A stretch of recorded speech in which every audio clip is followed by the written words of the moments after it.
the appearance day of his elder brother, Sanatana, he was thinking, I'd like to make some nice offering to him on his appearance day. I'd like to make some prasad for him.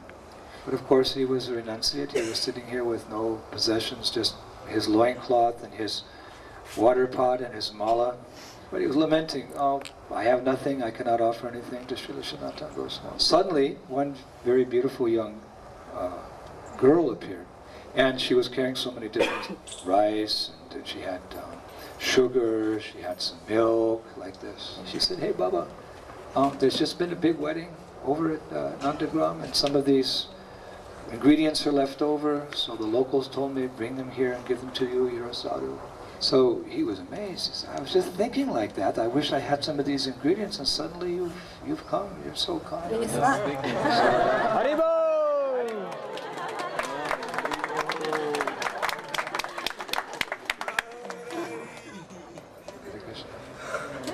Well, that's good timing. I'm fasting for fruit this Kartik, but I'm definitely going to take this.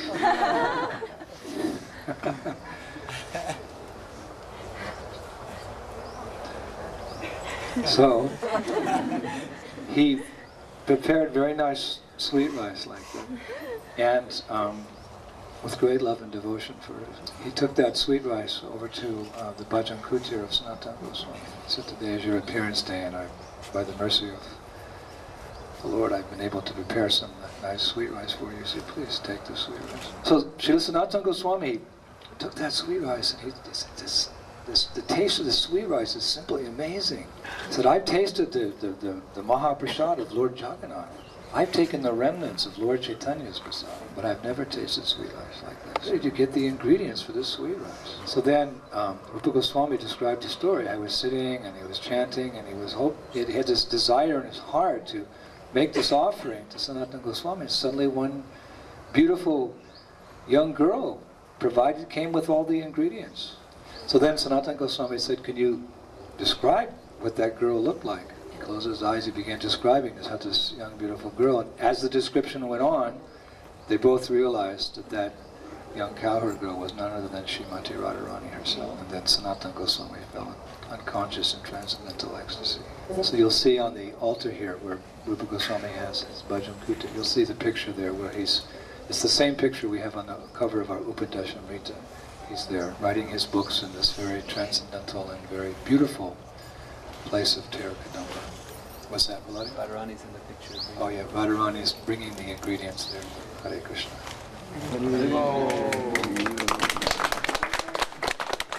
Srila Rupa Goswami ki. Jai. Srila Indradyumna Maharaj ki. Jai. Well, I thought that seeing I probably created a lot of confusion in Yavat, we should have Maharaj clear up the confusion by speaking first. Yes. So there's a nice picture here you can see on this little asana of Krishna calling all the cows. There's Krishna by the Kadamba tree and the cows there. In the front is the Krishna and Balaram. Srila Sanatana Goswami describes that when Krishna would play the flute and then call out the names of the different cows, that each one, when their name was called, each one would moo back. And Sanatana Goswami says, this was, for the cows, this was their kirtan. Krishna would lead, they would respond. So, actually there are many pastimes that took place around here, of course. It was, as we mentioned, on the route in the middle between Yavat and Nandagram. Radharani would come from Yavat every morning and every afternoon to cook for Krishna. Because one time, just nearby, just in this area here, Radharani and the gopis were moving around, and who should they meet but Devasa Muni? Probably you've heard of Devasa Muni. He's a very famous Vedic sage who appears in different shastras. Somehow he was here in Vraj Mandal wandering around. It was hot and he was hungry and thirsty. He saw the gopis. He approached them and said, "My dear girls, I'm so hungry and thirsty. Please get me something to eat and drink right now." So the gopis replied that, "Oh, of course, we'd be happy to do that.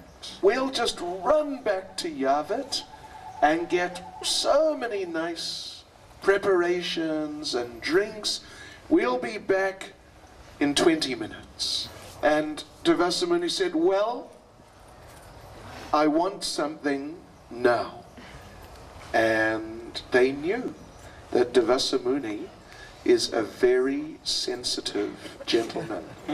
Yes, and he's very touchy. And if things are not going the way he likes, you can get into big trouble. So they didn't know what to do. We're out in the middle of the fields. Where will we get something to eat? So Srimati Radharani picked up some of the dust from the ground.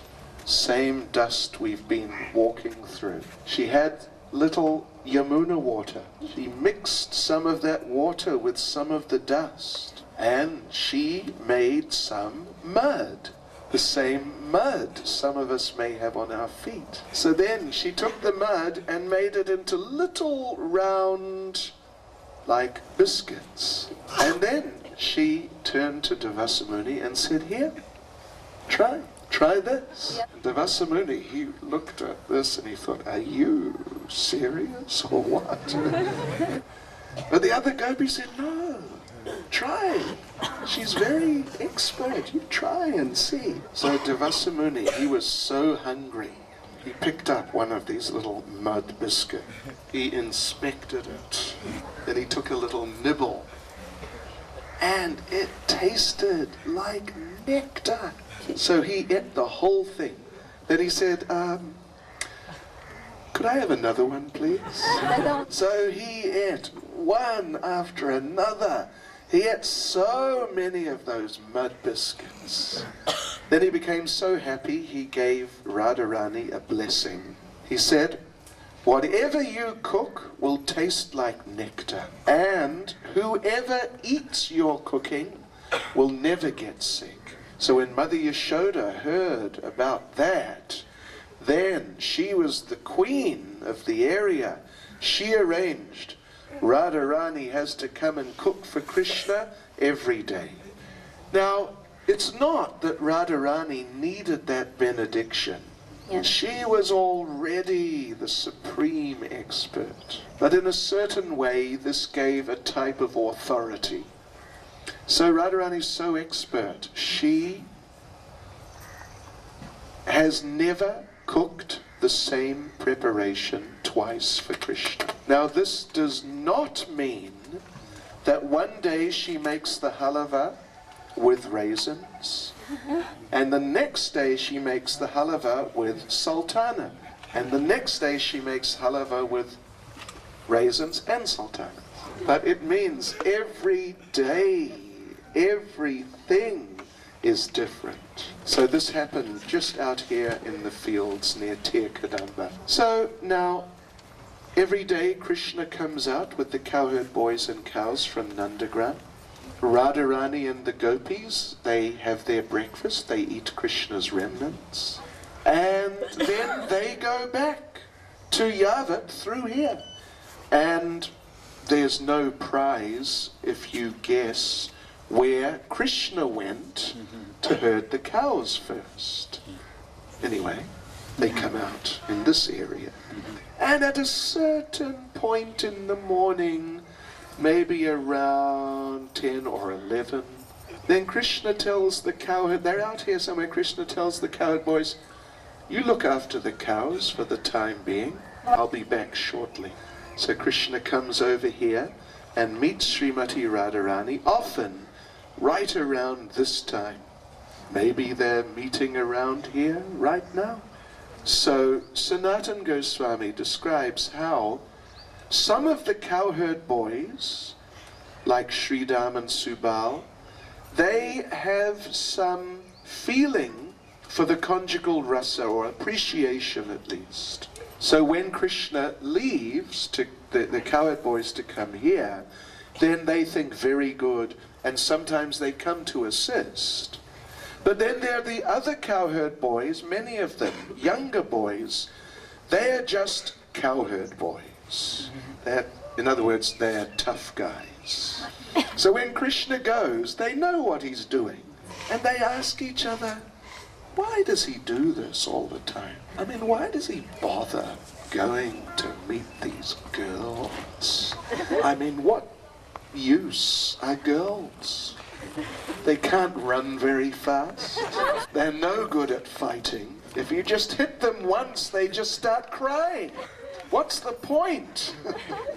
You can't really have good fun with them like you can with us boys.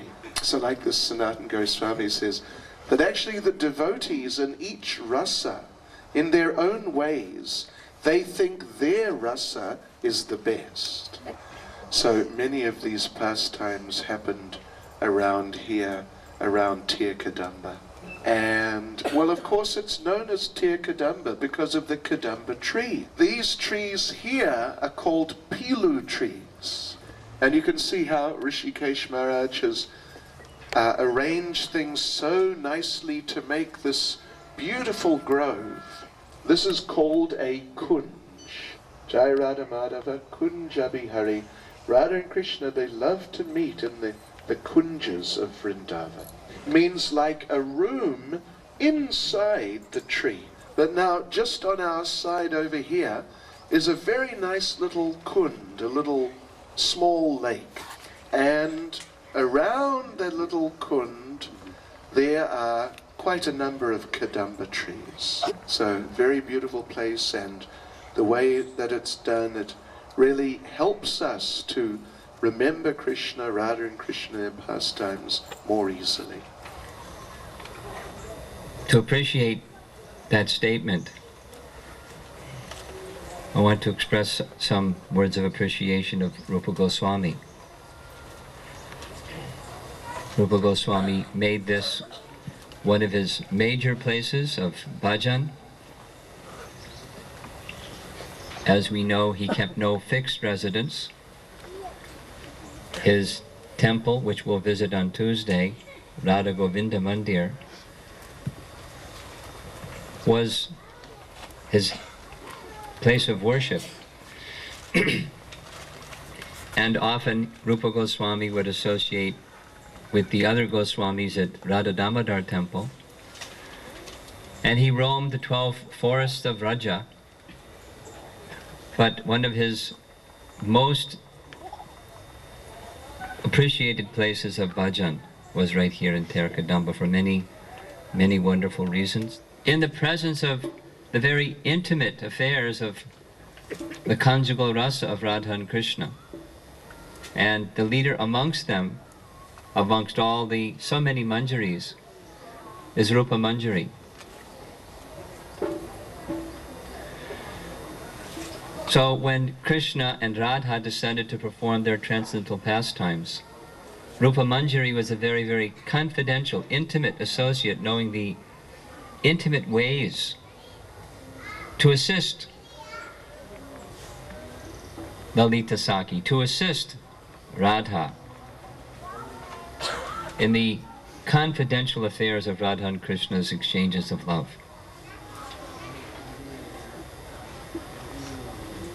When Krishna desired, from Chaitanya Charitamrita we know, that Krishna felt so much appreciative and attracted by the love of Radha that she felt in her attraction for him.